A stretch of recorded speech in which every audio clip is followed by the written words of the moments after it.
ইউজাহিদুনা ফি সাবিলিল্লাহ ওয়ালা ইয়াখাফুনা লাওমাতা লাইম। পুরো পৃথিবী তাদের বিরুদ্ধে আসুক, তারা মূর্তির বিরুদ্ধে কথা বলবেই। পুরো পৃথিবী তাদের বিরুদ্ধে আসুক, তারা ভাস্কর্যের বিরুদ্ধে বক্তব্য দিবেই। পুরো পৃথিবী তাদের বিরুদ্ধে দাঁড়ায় যাক, জেলে নেওয়া হোক, রিমান্ডে নেওয়া হোক, ফাঁসির দড়িতে ঝুলানো হোক, তবুও তারা মূর্তির বিরুদ্ধে কোন উপদেষ্টা, কোন পীর, কোন শায়েখ মূর্তির পক্ষে কথা বলুক, মন্দিরের পাহারার কথা বলুক, তারা মন্দিরের বিরোধিতা করবেই। এটা আল্লাহ বুঝাইতে চাইলেন।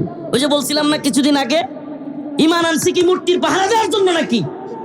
এই কথা বলার পর হাই রে সামসার দল সবগুলো একসাথে লাগছিল, উপদেষ্টার পক্ষে, আমিরের পক্ষে, পীরের পক্ষে।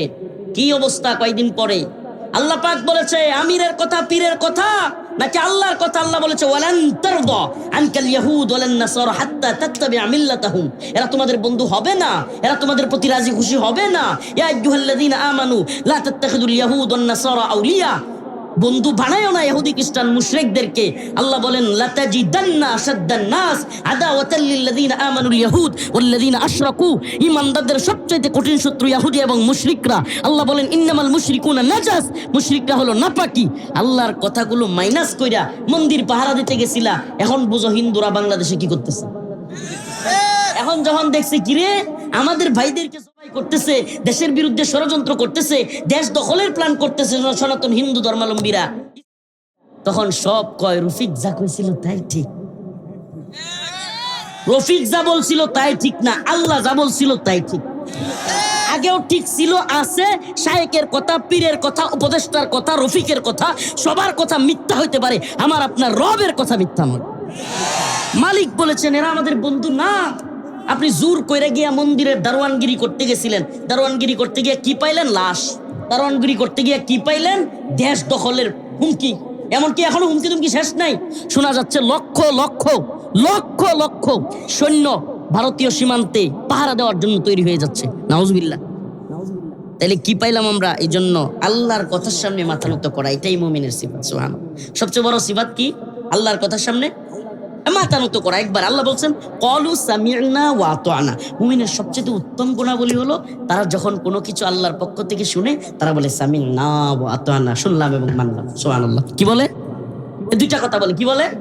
শুনলাম এবং মানলাম। সামি'না ওয়া আতা'না, আল্লাহ আত্মসমর্পণ করলাম, আল্লাহ আর কোনো কথা নাই। সুবহানাল্লাহ। আল্লাহ বলছে 4টা পর্যন্ত বিয়ে করা ফরজ, বাস শুনলাম মানলাম। আল্লাহ বলছে জিহাদ, কিতাল, কুতিবা আলাইকুমুল কিতাল ওয়া হুয়া কুরহুল লাকুম আসা আন তাকরাহু শাই ওয়া হুয়া খায়রুল লাকুম। আল্লাহ বলছে এটার মধ্যে কল্যাণ আছে, কিতাল করতে হবে, এটাই বাস। সুবহানাল্লাহ। আমি শহীদ হয়ে যাব, আমার পোলা মাইয়া খাবে কি ঘোড়ার ডিম, এটা আল্লাহ বুঝবে। সুবহানাল্লাহ। সুবহানাল্লাহ বলেন না। কোন ঘোড়ার ডিম হবে এটা কে বুঝবে? মুহাম্মদুর রাসূলুল্লাহর বাবা চলে গেছে জন্মের আগে, মা চলে গেল কয়েকদিন পরে, দাদাও চলে গেল যার কাছে পালিত হইতেন। সুবহানাল্লাহ। চাচাটা ছিল, চাচাও চলে গেছেন। আল্লাহ পাক পুরা পৃথিবীর শ্রেষ্ঠ মানুষ বানাইছেন, কি বানান নাই? তাইলে বোঝা গেল বাপ মা না থাকলেই খোলাপান ধ্বংস হয়ে যায় না। সুবহানাল্লাহ কয় না? সুবহানাল্লাহ। আল্লাহ যারে বড় বানাইতে চান তুমি পিছন দিয়া যতই টাইনা রাখো লাভ হয় না। সুবহানাল্লাহ কর না। আল্লাহ পাক আমাদের সবাইকে খাঁটি ইমানদার হওয়ার তৌফিক দান করুক, খাঁটি মুমিন হওয়ার তৌফিক দান করুক। মুমিনের গুণাবলী আবারও বলতেছি, মুমিনের গুণাবলী কি? মুমিন খুশু খুজুর সাথে নামাজ পড়ে, মুমিন ইমানদার অন্য ভাইয়ের ব্যাপারে নরম থাকে, মুমিন ইমানদার কাফেরের ব্যাপারে শক্ত। কথা বলেন না? কাফেরদের ব্যাপারে কি? আশিদ্দাউ আলাল কুফার রুহামাউ বাইনাহুম। মুমিনের আরো কয়েকটা গুণাবলী আছে। আল্লাযীনা হুম ফি সালাতিহিম খাশিউন ওয়াল্লাযীনা হুম আনিল লাগবি মুরিদুন। ওগুলোর আলোচনা আজকে আর করব না, বাকি শুধুমাত্র একটু ইবারতের তরজমা করে দিয়ে যায়। ওয়াল্লাযীনা হুম আনিল লাগবি মুরিদুন। মুমিনের আরেকটা গুণাবলী হলো তারা অহেতুক কাজ থেকে বিরত থাকে। ওয়াল্লাযীনা হুম লিযাকাতি ফাইলুন। মুমিন যাকাত প্রদান করে। ওয়াল্লাযীনা হুম লিফুরুজিহিম হাফিজুন। মুমিন তার লজ্জাস্থানকে হেফাজত করে। সুবহানাল্লাহ। মুমিন কি করে? লজ্জাস্থানকে হেফাজত করে। মুমিন, আল্লাহ রাসূল বলেছেন 2টা জিনিসের গ্যারান্টি কেউ আমাকে দিলে আমি তাকে জান্নাতের গ্যারান্টি দেব। সুবহানাল্লাহ। এর একটা হলো জবান আর একটা হলো লজ্জাস্থান। একটা হলো জবান আর একটা হলো লজ্জাস্থান। আল্লাহ পাক আমাদের সবাইকে দ্বীনের পথে অটল অবিচল রেখে প্রকৃত মুমিন হয়ে কবরে যাওয়ার তৌফিক দান করুক। আর হুজুর বলেন আমিন। স্থিতি এমন অবস্থা যদি তৈরি করে যে মুসলমানদের জান মাল সবকিছু হুমকির মধ্যে, মুসলমানদের ইজ্জত সম্পদ সবকিছু হুমকির মধ্যে, আল্লাহ রাসূল থেকে সাল্লাল্লাহু আলাইহি সাল্লামের শিক্ষা থেকে আমরা এটাই পাই যে রাসূলুল্লাহ সাল্লাল্লাহু আলাইহি ওয়াসাল্লাম যুদ্ধের ভয়াবহতার কারণে তিনিও নামাজ কাজা করতে বাধ্য হয়েছিলেন। তার মানে বোঝা যায়, যদি শত্রুরা আল্লাহ না করুক ভারত যেভাবে হুমকি দুমকি দিচ্ছে, আমার আপনার ঘর বাড়ি যদি পোড়ায়া দেয়, আমাদের মা বোনদেরকে দর্শন করতে থাকে, লুণ্ঠন করতে থাকে, এই অবস্থায় কি আমি মসজিদের দিকে যেতে পারবো? নাকি আমাকে আগে শত্রুর এই মোকাবেলা করা, আমাকে শত্রুর এই অবস্থা প্রতিহত করা আমার উপরে আল্লাহ পাকের পক্ষ থেকে বিধান। স্বাভাবিকভাবেও একজন মানুষ স্বাভাবিক জ্ঞান দিয়া বুঝলেও যে আমার বাড়িতে হামলা হয়েছে, আমার বউরে মাইরে লেতেছে, আমার মেয়েরে দর্শন করতেছে, স্ত্রীরে, আর আমি মসজিদে যাব নামাজ পড়তে, যাব? সুবহানাল্লাহ। এতগুলো মতামত বললাম, কিন্তু হ্যাঁ, নামাজের বিধান কি তাহলে আল্লাহর কাছে গুরুত্বপূর্ণ না? হয় নাউজুবিল্লাহ, অনেক গুরুত্বপূর্ণ। আল্লাহর কাছে নামাজ অনেক গুরুত্বপূর্ণ, অনেক বেশি গুরুত্বপূর্ণ। সুবহানাল্লাহ। বান্দা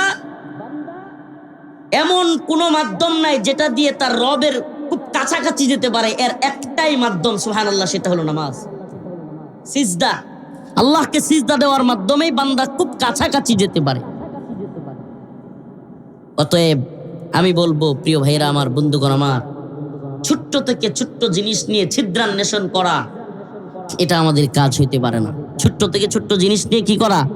এর আগেও একবার, আমার এটা এখনো মনে আছে, এই তখনকার মতো তো আর আলহামদুলিল্লাহ কারাগার আমাকে মানসিকভাবে এতটাই শক্ত করছে যে এগুলোর এখন আর ওইভাবে নিই না। ওই একবার আমি একটা কথা বলতে গিয়া, তখন খুব দেশের মধ্যে খুব ঝামেলা, মানে একে অপরের দিকে ঢিল চোরাচুরি, কাদা চোরাচুরি এগুলো করতেছিল। তখন একটা বক্তব্যে লাইভে বলছিলাম যে আমাদের উস্তাদগণ, আমাদের নবী, আমাদের কোরআন হাদিস এই শিক্ষা দেয় নাই যে আমরা একজনের আর একজনের বিরোধিতা করতে গিয়া গালাগালি করব। কথাটা আবারও শুনেন, আমাদের উস্তাদগণ, আমাদের নবী, আমাদের কোরআন হাদিস ওই শিক্ষা দেয় নাই যে আমরা কি করব, একে অপরকে বিরোধিতার নামে গালাগালি করব। এই কথাগুলো কাট করে প্রথম অংশটাকে আমাদের উস্তাদগণ, আমাদের নবী, এতটুকু কাট করে ছেড়ে দিছে যে হুজুর তাদের উস্তাদদেরকে নবী মনে করে। আপনি চিন্তা করছেন, হুজুর কি করে? তাদের উস্তাদদেরকে নবী মনে করে। জীবন ভর খতমে নবুয়তের ওয়াজ করলাম, আনা খাতামুন নবী লা নবিয়্যা বাদি, আল্লাহর রাসূলের হাদিস। জীবন ভর কাদিয়ানীদের বিরুদ্ধে সারা দেশে গলা ফাটাইলাম, কাদিয়ানীদের বিরুদ্ধে, কাদিয়ানীরা কাফের স্লোগান দিলাম। কাদিয়ানীরা যেই কারণে কাফের, আমি যদি আল্লাহ না করুক বলি আমার উস্তাদগণ, আমার নবী, তাহলে তো আমিও ইমান থেকে চলে যাব। মানে এই অতটুক বুঝ আমার নাই, আমি আমাদের উস্তাদদেরকে নবী বলে চালাই দিছি। নাউজুবিল্লাহ। মানে এই কথাগুলো বলে বলে কাট করে করে কাটপিচ করে বয়ান এদিক সেদিক করে বিভিন্ন ধরনের মানুষকে বিভ্রান্তি করা এবং সুযোগ বুঝে বিরোধিতা করা, গালাগালি করা, এগুলো কিছু লোকের স্বভাব। আল্লাহ তাআলা এদেরকে হেদায়েত দান করুক। আরো জোরে বলেন আমিন। নামাজকে ছোট করা, রোজাকে, আল্লাহর ফরজ বিধানগুলোকে ছোট করার কোনো প্রশ্নই আসে না।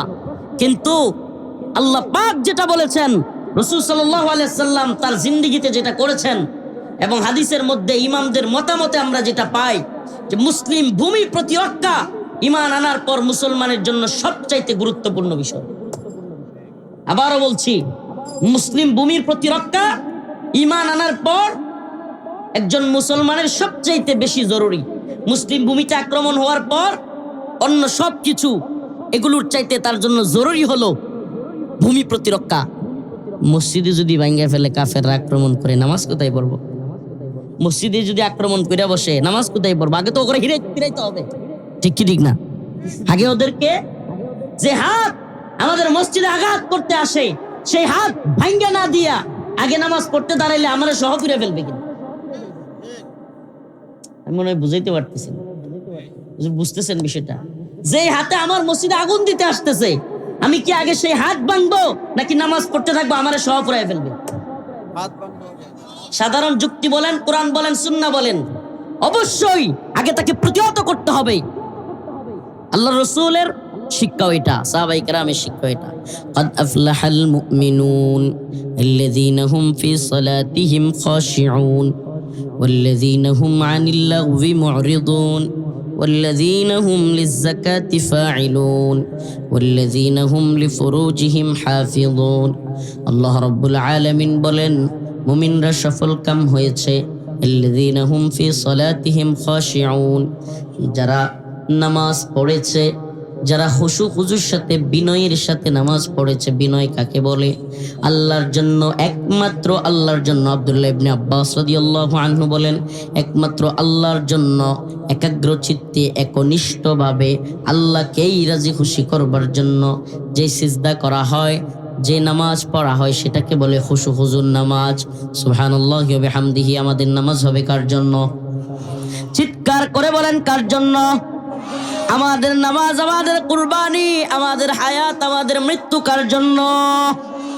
কুল ইন্না সালাতি ওয়া নুসুকি ওয়া মাহইয়ায়া ওয়া মামাতি লিল্লাহি রাব্বিল আলামিন।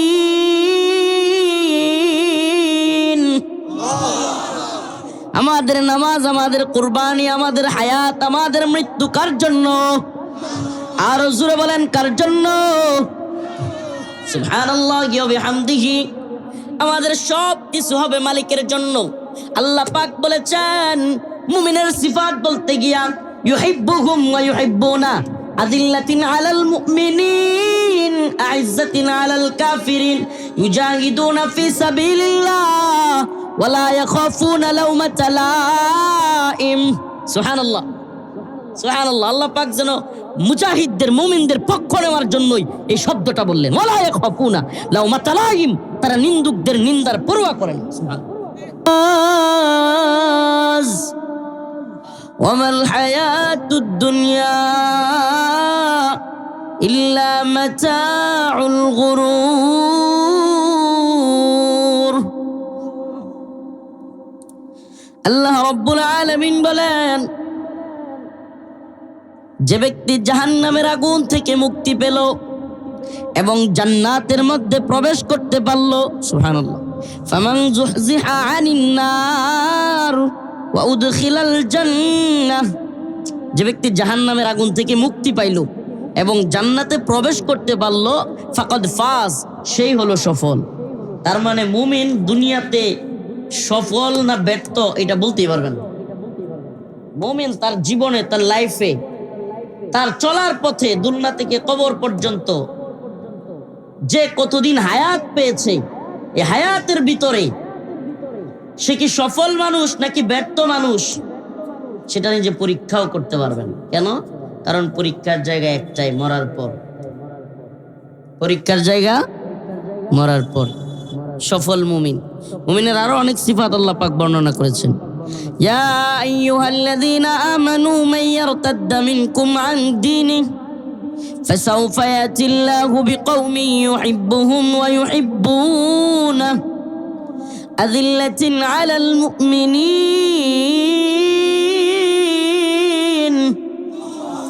আ'ইজ্জাতিন আলাল কাফিরিন ইউজাহিদুনা ফি সাবিলিল্লাহ ওয়ালা ইয়াখাফুনা লাওমাতা লাইম। সুবহানাল্লাহ। আল্লাহ পাক মুমিনের গুণাবলী বর্ণনা করতে গিয়া বলেন, যদি কেউ দিন ত্যাগ করে, দিন থেকে চলে যায়, এই দিন থেকে, ইসলাম থেকে মুখ ফিরিয়ে নেয়, আল্লাহ বলেন মাইয়ারতাদ্দা ইয়া আইয়ুহাল্লাযীনা আমানু মাইয়ারতাদ্দা মিনকুম আন দীনিহি ফাসাউফা ইয়াতিল্লাহু বিকওম, আমি তাদের পরিবর্তে আরেকটা জাতিকে তৈরি করব। সুবহানাল্লাহ। ইউহিব্বুহুম ওয়া ইউহিব্বুনাহু, যাদেরকে আমি আল্লাহ ভালোবাসবো আর তারাও আমাকে ভালোবাসবে। সুবহানাল্লাহ। আযিল্লাতিন আলাল মুমিনিন আ'ইজ্জাতিন আলাল কাফিরিন, তারা মুমিনদের ব্যাপারে নমনীয় হবে, কাফেরদের ব্যাপারে শক্ত হবে। সুবহানাল্লাহ। কয়েকটা গুণ বললেন আল্লাহ। একটা গুণ কি? আল্লাহ তাদেরকে ভালোবাসবেন। আল্লাহ পাক মুমিনদেরকে কি করবেন? ভালোবাসবেন, যারা দিনকে আঁকড়ায় ধরে রাখবে। আল্লাহ কেউ তারা ভালোবাসবে। আযিল্লাতিন আলাল মুমিনিন, আল্লাহ বলেন মুমিনদের ব্যাপারে তাদের গুণাবলী হবে মুমিনদের ব্যাপারে, তাদের কাজ হবে নমনীয়। সুবহানাল্লাহ। ওই যে রাসূলের ব্যাপারে আল্লাহ পাক যে আয়াত সূরাতুল ফাতহিতে বলেছেন, ওই আয়াতের নমুনা হবে তা। মুহাম্মাদুর রাসূলুল্লাহ والذين معه أشداء على الكفار رحماء بينهم أشداء على الكفار কাফেরদের ব্যাপারে তারা কি কঠোর, রুহামাউ বাইনাহুম। সুবহানাল্লাহ। নিজেরা নিজেদের মধ্যে অনেক দরদি, কিন্তু আমাদের সিফাত কেমন? আমাদের গুণাবলী পুরাই উল্টা। আমরা কাফেরদের ব্যাপারে, সনাতন ধর্মাবলম্বীদের, হিন্দুদের মূর্তির দারোয়ান সাজলে খুশি হই। বুঝাইতে পারিনি? আমরা মূর্তির দারোয়ান সাজতে গেলে খুশি হই। কমিটি গঠন কইরা, টিম গঠন কইরা, বিভিন্ন দল, বিভিন্ন নেতাদের কথায়, শাইখের কথায়, উপদেষ্টার কথায় মূর্তির দারোয়ান সাজি গিয়া, মন্দিরের দারোয়ান, মন্দিরের পাহারাদার। কাফেরদের ব্যাপারে আমরা এত উদার, আর মুমিন ভাইদের একটা ছোট্ট থেকে ছোট্ট কোনো কথা এদিক সেদিক হলে ঠাস করে এমন ভাবে থাবা দেই, এমনকি টঙ্গীর ইজতেমা ময়দানে রাতের ৩টা ৪টায় অন্য মুমিন ভাইকে গিয়া মাথায় বাড়ি দিয়া মেরে ফেলতেও দ্বিধা করি না। আমাদের সিফাত, আমাদের গুণাবলী যেমন সাহাবাই কেরামের পুরা উল্টা। আমাদের চিন্তা ভাবনা, আমাদের কাজগুলো সাহাবীদের পুরা উল্টা। সাহাবাই কেরাম ছিলেন আশিদ্দাউ আলাল কুফার রুহামাউ বাইনাহুম। তারা নিজেদের ব্যাপারে কত নমনীয় ছিলেন। সুবহানাল্লাহ। হযরতে ওমর খুতবা দিচ্ছেন মসজিদে নববীতে। এমন সময় তখন হযরতে ওমর, আবু বকর রাদিয়াল্লাহু আনহু চলে গেছেন, তিনি খলিফাতুল মুসলিমিন। এক লোক দাঁড়ায়া হযরতে ওমরের দিকে আঙ্গুল তুলে বলতেছে, ওমর, তোমার গায়ে জামা 2টা কেন? বিষয়টা না বল, একটু আগ থেকে না বললে বুঝবেন। বাইতুল মাল থেকে প্রত্যেককে একটা একটা করে জামা বন্টন করে দেওয়া হয়েছিল, কাপড়। হযরতে ওমরের গায়ে 2টা কাপড় কেন? একজন সাধারণ লোক সকলের সামনে প্রশ্ন করতেছে। কাকে প্রশ্ন করতেছে? যিনি খলিফাতুল মুসলিমিন। সুবহানাল্লাহ। সমস্ত মুমিনের খলিফা, তৎকালীন শাসক। বর্তমানে আমাদের শাসকদেরকে তো দূরের কথা, শাসকদেরকে যদি বলা হয় যে আপনার গায়ে জামা 2টা কেন, বা আপনি এত সুন্দর সুন্দর কাপড় পরেন, শীতের কাপড়ের অভাব নাই, আর আমগর শীতের কাপড় নাই, এটা কইলে এত উপরে যাওয়ার দরকার নাই। চেয়ারম্যান টেয়ারম্যান এগুলোরে কইলে পরের দিন আর হের হাত পাও ভাঙ্গা পাইব, হের হাত পাও ঠিকঠাক পাওয়া যেত। ঠিকই ঠিক না? এত উপরে সরকার প্রধানরে বলার দরকার নাই। জনসম্মুখে যদি কোনো চেয়ারম্যানরেও কম যায়, এই মেয়ে আপনি এত ভালো ভালো শীতের কাপড় পরেন, আর আমগর এলাকার গরিব মানুষের শীতের কাপড় নাই, এর হাত পাও থাকবো? থাকতো না। অথচ খলিফাতুল মুসলিমিন হযরতে ওমর বলল 2টা জামা কেন? তিনি জবাব দেন নাই, তিনি হুমকি দেন নাই, মারেন নাই। তার ছেলে আব্দুল্লাহ ইবনে ওমরকে বলেন, আব্দুল্লাহ বেটা দাঁড়াও, এই কথার জবাব দাও। হযরতে আব্দুল্লাহ ইবনে ওমর দাঁড়ায়া বললেন, ও ভাই, আমার গায়ে একটা, তোমার গায়ে যেমন একটা, সবার গায়ে একটা জামাই থাকার কথা, কিন্তু আজকের বিশেষ দিনে আমাকে বাইতুল মাল থেকে যে কাপড়টা দেয়া হয়েছিল, আমি আমার বাবাকে ওইটা দিয়ে দিছি। এই জন্য আমার বাবার গায়ে কয়টা? সুবহানাল্লাহ। দেখছেন নিজেদের ক্ষেত্রে তারা কত নরম। নিজেকে রাষ্ট্রীয় প্রধান হওয়ার পরেও, মুসলমানদের শাসক হওয়ার পরেও, আমিরুল মুসলিমিন হওয়ার পরেও সাধারণ একজন লোকের এরকম এতগুলো মানুষের সামনে করা এত ছোট একটা প্রশ্নে, অপমানসূচক একটা প্রশ্নে নিজেকে সংযত রাখলেন। কিন্তু ভিন্ন একদিনের ঘটনা, দুইজন, একজন ইহুদি আর একজন নামধারী মুসলমান ঝগড়া লাগছে। হযরতে আবু বকরের কাছে বিচার নিয়ে গেছে। হযরতে আবু বকর ফায়সালা দিলেন বিচারের। ইহুদির পক্ষে। কার পক্ষে? ইহুদির পক্ষে। ওই নামদারি মুসলমান বলে বিচার মানি না, আমি যাব মুহাম্মাদের কাছে সাল্লাল্লাহু আলাইহি সাল্লাম, মুহাম্মদুর রাসূলুল্লাহর কাছে। চলো, দুইজনই গেছে। দুইজন যাওয়ার পরে আল্লাহ রাসূল সাল্লাল্লাহু আলাইহি সাল্লাম সবকিছু শুইনা বিচার ফাইসালা দিলেন, উনিও দিলেন ইহুদির পক্ষে। ইসলামের সৌন্দর্য এটা, আপনি যে ধর্মেরই হন বিচার সঠিক হবে। আপনি মুসলমান বলে আপনি অন্যায় করলেও মাপ পেয়ে যাবেন, এটা ইসলাম না। সুবহানাল্লাহ। এখন ওই নামদারি মুসলমান ওখান থেকে বের হয়েও বলে আমি এই বিচারও মানি না। নাউজুবিল্লাহ। হযরত আবু বকরের বিচার মানে নাই, মুহাম্মদ আরবি সাল্লাল্লাহু আলাইহি ওয়াসাল্লামের বিচারও মানে নাই। এবার ইহুদি জিজ্ঞেস করলো, এবার কার কাছে যাবা? ওই নামদারি মুসলমান বলে এবার উমরের কাছে যাব বিচার নিয়া। হযরত উমরের কাছে যখন বিচার নিয়ে গেছে, ওই ইহুদি গিয়া বলতেছে আপনার কাছে আসার আগে আমরা আরো দুইজনের কাছে বিচার নিয়ে গিয়েছিলাম, ওই উভয়জন আমার পক্ষে বিচারের রায় দিয়েছে। হযরত উমর বললেন কার কার কাছে গেছেন? ওই ইহুদি বলল প্রথমে হযরত আবু বকরের কাছে গিয়েছিলাম, তারপরে মুহাম্মদুর রাসূলুল্লাহর কাছে গিয়েছিলাম সাল্লাল্লাহু আলাইহি ওয়াসাল্লাম। এই সুবহানাল্লাহ। হযরত ওমর চোখগুলো গরম করে ফেললেন, ক্ষিপ্ত হয়ে গেলেন, বললেন হযরত আবু বকর বিচার করেছে, মুহাম্মদুর রাসূলুল্লাহ বিচার করেছে, তুমি মানো নাই? ওই নামদারি মুসলমান সে বলে আপনি বিচার করলে মানবো। হযরত ওমর বলেন অপেক্ষা করো, বসো, আমি একটু ঘর থেকে আসি, তোমার ফয়সালা দিব। হযরত ওমর ঘর থেকে খাপ কুলা তরবারি নিয়ে কল্লার কাছে এসে একটা কোপ দিয়ে কল্লা ফেলে দিয়ে বললেন এই যে আমার বিচার, যে আমার রসুলের বিচার মানে না, তার জায়গা দুনিয়ায় হতে পারে না।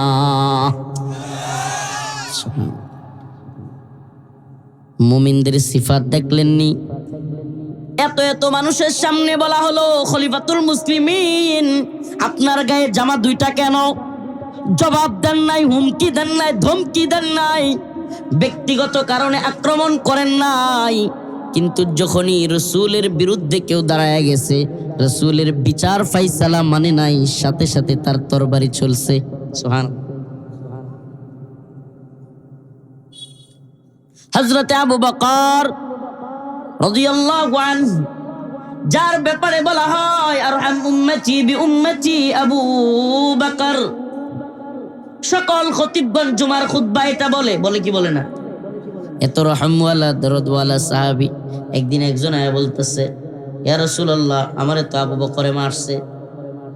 আল্লাহর রাসূল কয় এটা হইতেই পারে না। সুবহানাল্লাহ। আবু বকর তোমারে মারছে, এটা হইতে পারে না। আবু বকর আমার কত দরদওয়ালা সাহাবী।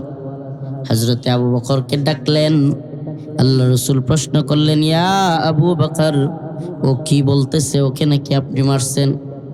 হযরতে আবু বকর বললেন ইয়া রাসূলুল্লাহ কথা সত্য। সুবহানাল্লাহ।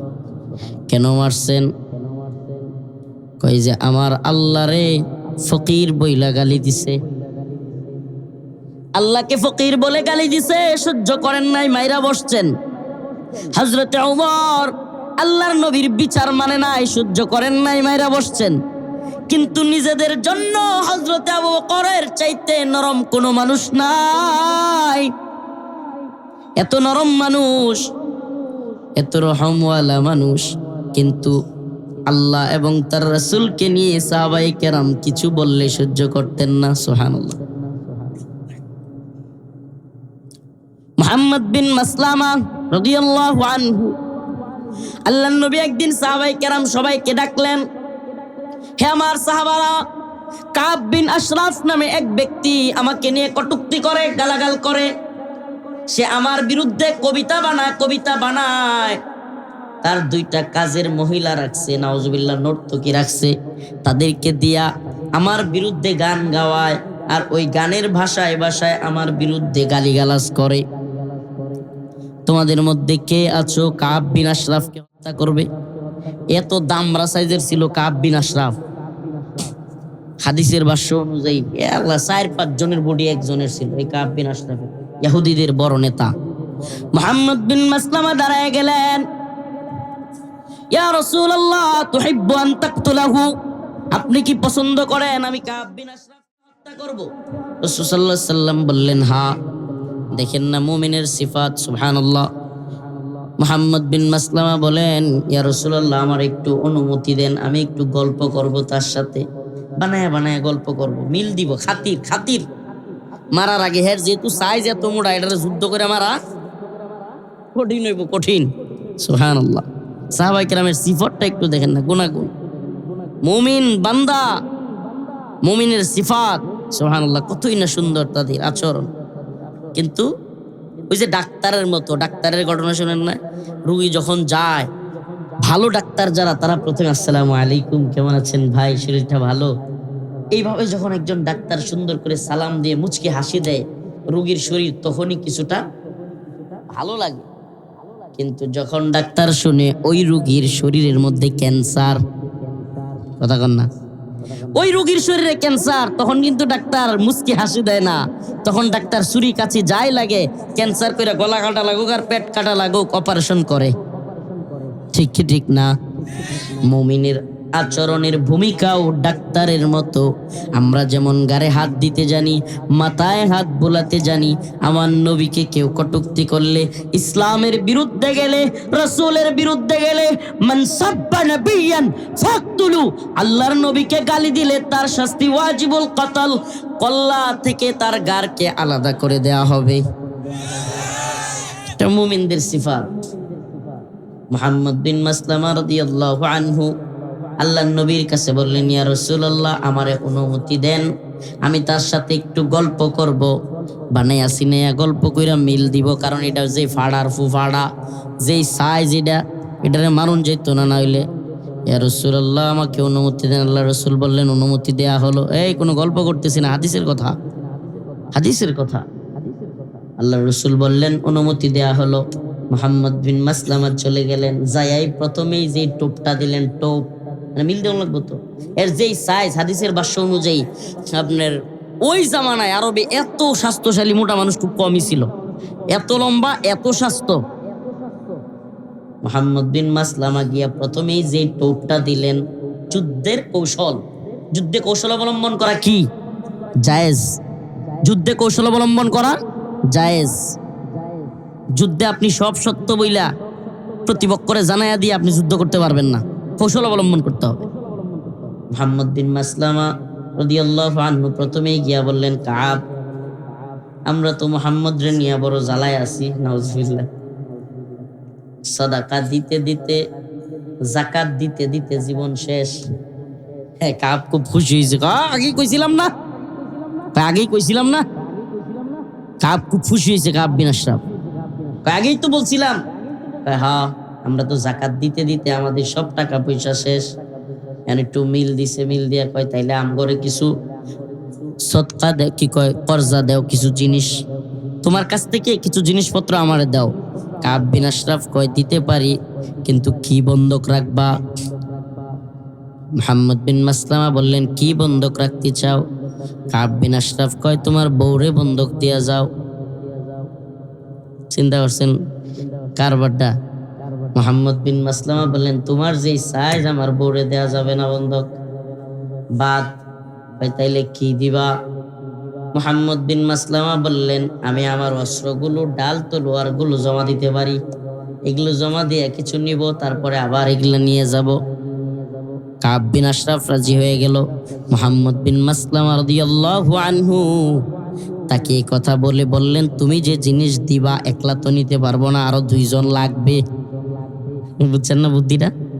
তোরে সাইজ করবো তো একলা পারতাম না, আরো 2 জন নিয়ে আসি। কারণ বললেন, তুমি যে জিনিসপত্র আমাকে দিবা এগুলো নিতে আরো লোক লাগবে, নিয়ে আসতে গেলেন। মুহাম্মদ বিন মাসলামা আরো 2 জনকে নিয়ে ফিরলেন। ফেরার পর নতুন আরেকটা টোপ দিলেন। টোপটা কি?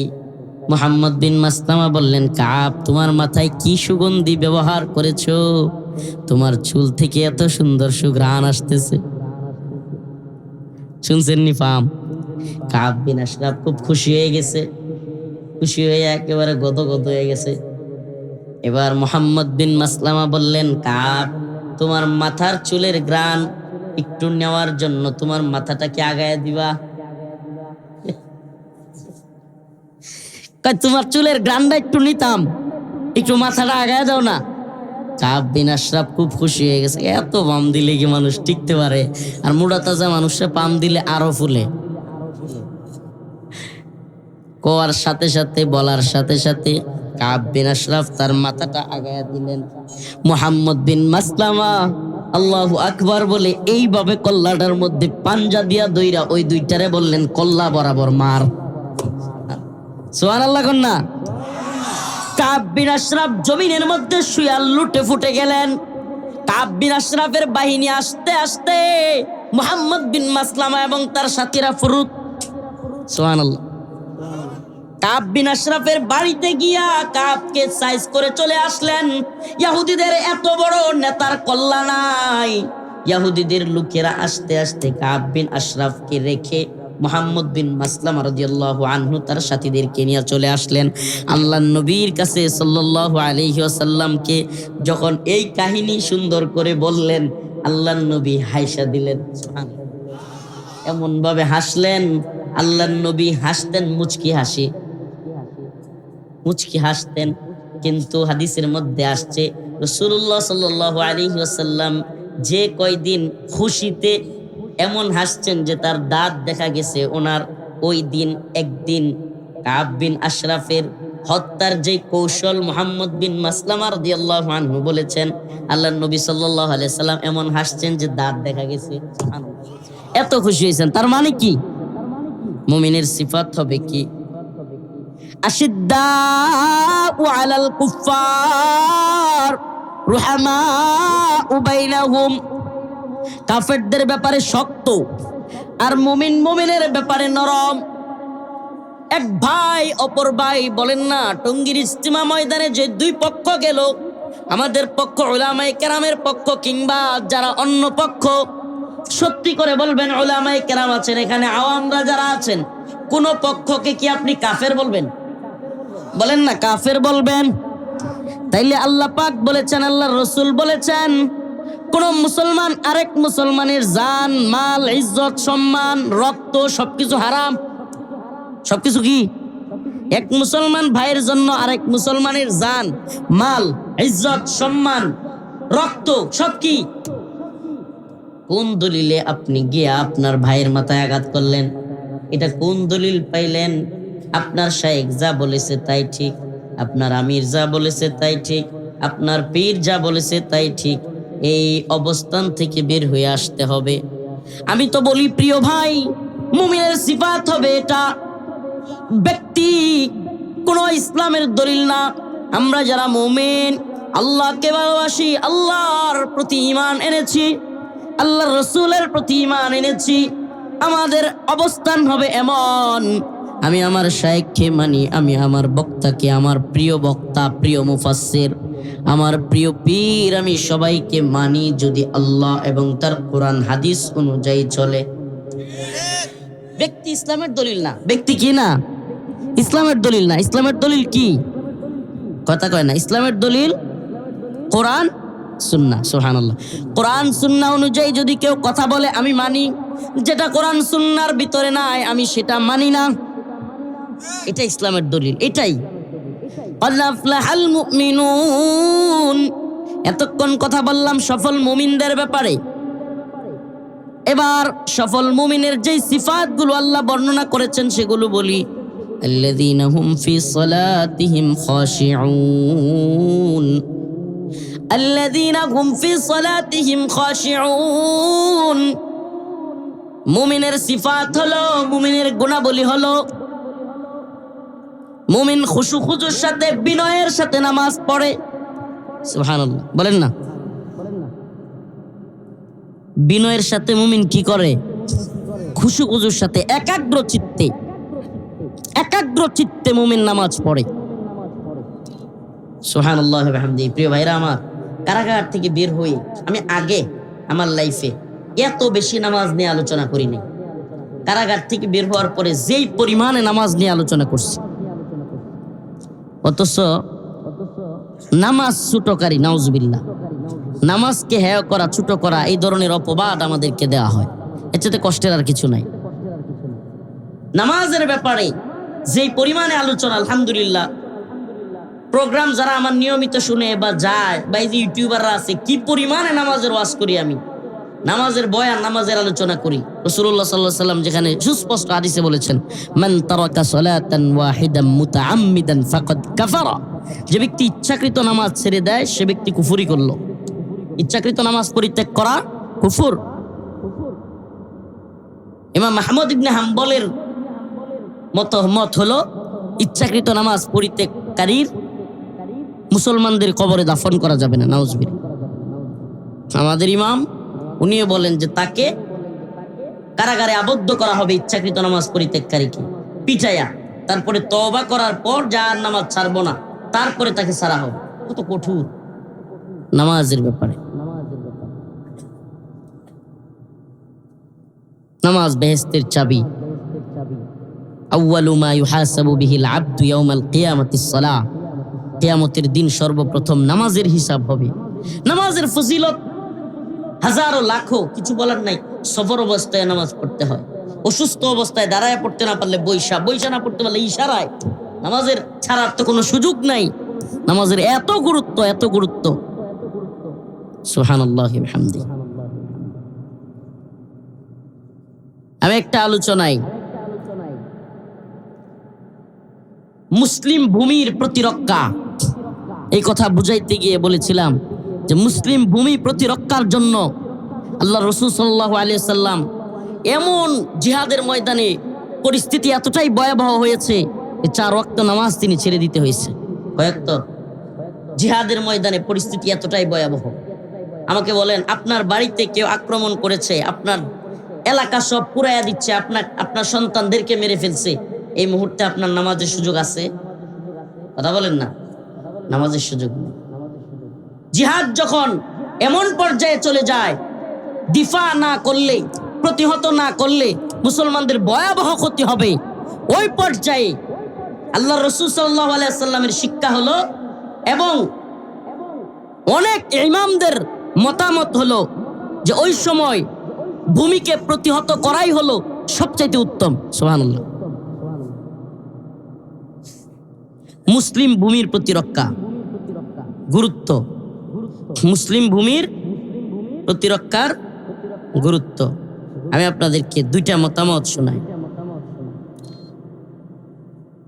ইমাম জামানার মুজাদ্দিদ যাকে বলা হয়, 21 শতাব্দীর সবচাইতে বেশি পৃথিবী কাঁপিয়ে দেওয়া একজন ব্যক্তি, আফগান জিহাদের অন্যতম সেনানায়ক মরহুম শহীদ শেখ আব্দুল্লাহ আজ্জাম রাহিমাহুল্লাহ, উনি বলেছিলেন উনার তাফসিরে তাওবার মধ্যে যে ঈমান আনার পর সবচাইতে গুরুত্বপূর্ণ বিষয় হলো মুসলিম ভূমির প্রতিরক্ষা। সুবহানাল্লাহ। আমার বলতে গিয়া কোনো এক প্রোগ্রামে যে নামাজের চাইতে গুরুত্ব বুঝাইতে গিয়া কথাগুলোর মধ্যে কিছুটা মনে হয়েছে যে এখানে মনে হয় নামাজকে ছোট করা হচ্ছে। নাউজুবিল্লাহ। নামাজকে ছোট করার তো কোনো প্রশ্নই আসে না, রোজাকে ছোট করার তো কোনো প্রশ্নই আসে না। একটা ইবাদতকে কিংবা একটা ফরজ বিধানকে উঁচু করতে গিয়ে আরেকটাকে ছোট করা যাবে?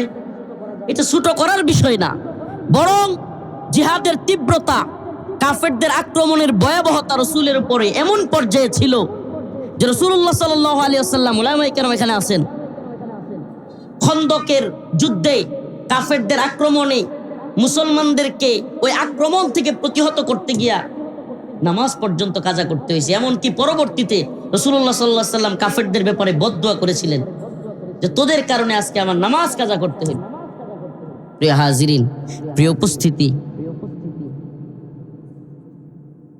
সূরাতুত তাওবা যারা ঈমান এনেছে এবং আল্লাহর পথে হিজরত করেছে ও নিজেদের সম্পদ এবং জীবন দিয়ে জিহাদ করেছে, তারা আল্লাহর কাছে সর্বোচ্চ মর্যাদার অধিকারী। সুবহানাল্লাহ। হাদিসের দৃষ্টিতে রাসূলুল্লাহ সাল্লাল্লাহু আলাইহি ওয়াসাল্লাম বলেন, সহিহ বুখারী ও মুসলিম, ঈমান আনার পরে সর্বোত্তম আমল হলো আল্লাহর পথে জিহাদ। সুবহানাল্লাহ। মুসলিম ভূখণ্ডে আক্রমণ হওয়ার পর মুসলমানদের জন্য সবচাইতে জরুরি, আপনার সন্তানকে মেরে ফেলতেছে, আপনার স্ত্রীকে ধর্ষণ করতেছে, কাফেররা। আমার কথা বুঝতেছেন? এমন হয় কি না? এমন অসংখ্য ভূখণ্ডে অলরেডি হচ্ছে কিনা? এমন অসংখ্য ভূখণ্ডে এমন অবস্থা হচ্ছে। ইবনে হাজার আসকালানি, ইমাম নববী রাহিমাহুল্লাহ, ইমাম নববী বলেন জিহাদ হলো এমন আমল যা ইমানের পরে আল্লাহর পথে সবচেয়ে মূল্যবান। সুবহানাল্লাহি ওয়া বিহামদিহি। আল্লাহ তার রাসূলের প্রতি ইমানের পরে আল্লাহর পথে জিহাদ সর্বোত্তম আমল, কারণ এটি আল্লাহর রাসূলের দ্বীন প্রতিষ্ঠা এবং কালেমাকে উঁচু করার জন্য জীবন ও সম্পদ উৎসর্গ করার নাম। ইবনে তাইমিয়া রাহিমাহুল্লাহ, শেখুল ইসলাম ইবনে তাইমিয়া রাহিমাহুল্লাহ বলেছেন আল্লাহর প্রতি ঈমান আনার পর জিহাদই সর্বোত্তম আমল, কারণ আল্লাহ তাআলার জান্নাতে যাওয়ার পথ হিসেবে জীবন ও সম্পদ দিয়ে জিহাদ নির্ধারণ করেছেন। সুবহানাল্লাহ। ইমাম কুরতুবী রাহিমাহুল্লাহ, জিহাদ হলো ইসলামের সর্বোচ্চ শিখর এবং এটি দ্বীন প্রচার ও আল্লাহর কালেমাকে উঁচু করার গুরুত্বপূর্ণ মাধ্যম। সুবহানাল্লাহ। আসলে এখানে